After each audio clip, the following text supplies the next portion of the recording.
Facebook অ্যাকাউন্টে অনেক সমস্যা পড়ে, কারো ফ্রি ট্রেন্ডিং ডিজেবল হয়, কারো কপিরাইট ডিজেবল হয়, কারো নাম লক পড়ে এবং নাম লক হওয়ার কারণে অনেকের অ্যাকাউন্টে মানে লগ ইন করতে পারতেছেন না। আজকে আমি কথা বলবো কীভাবে নেম লক অপশনটা আপনি খুলতে পারবেন।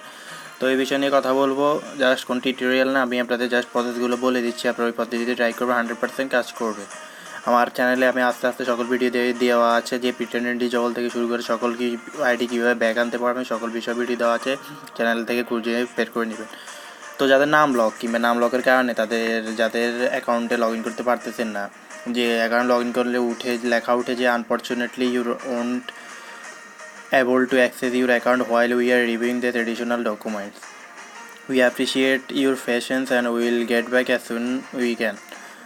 তো এই লেখাটি যখন উঠে যার কারণে আপনার আইডিতে লগ ইন করতে পারতেছেন না, শুধুমাত্র লগ আউট অপশনটাই আছে, আর কোনো অপশন আসে না। তো সেটা কীভাবে ঠিক করবেন, এটার জন্য আপনি মেইলে চলে যাবেন, যে ইমেলটা দিয়ে আপনি অ্যাকাউন্ট খুলেছেন। এবার যদি জিমেল হয় তাহলে জিমেলে যাবেন, আর যদি ইয়াহু হয় ইয়াহুতে যাবেন।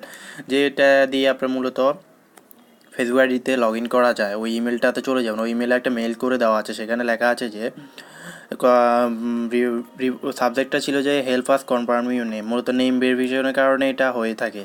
তো ওখানে আসার পর একটা লিঙ্ক দেওয়া আছে, লিঙ্কটি আপনারা ওখান থেকে নিয়ে ওই লিঙ্কে ক্লিক করবে। ওই লিঙ্কে ক্লিক করার পর আপনাকে বলা হবে যে কনফার্ম ইউর নেমে অপশনে একটা ফর্ম পাবেন। ফর্মে আপনাকে 3টা ছবির মধ্যে আপনি অ্যাটাচ করবেন ডকুমেন্টগুলো। আপনার আইডি কার্ড থাকলে আইডি কার্ড দিয়ে দিবেন, আইডি কার্ড দেওয়ার পর ছবিগুলো দিয়ে এরপর আপনার আইডির ফার্স্ট নেম, আপনার নাম, যে রিয়েল নাম অবশ্যই রিয়েল নাম দিবেন, কারণ অন্যান্য আইডি কার্ড যেটা পাঠাবেন ওই আইডি অনুযায়ী আপনার নামটা দিয়ে দিবেন।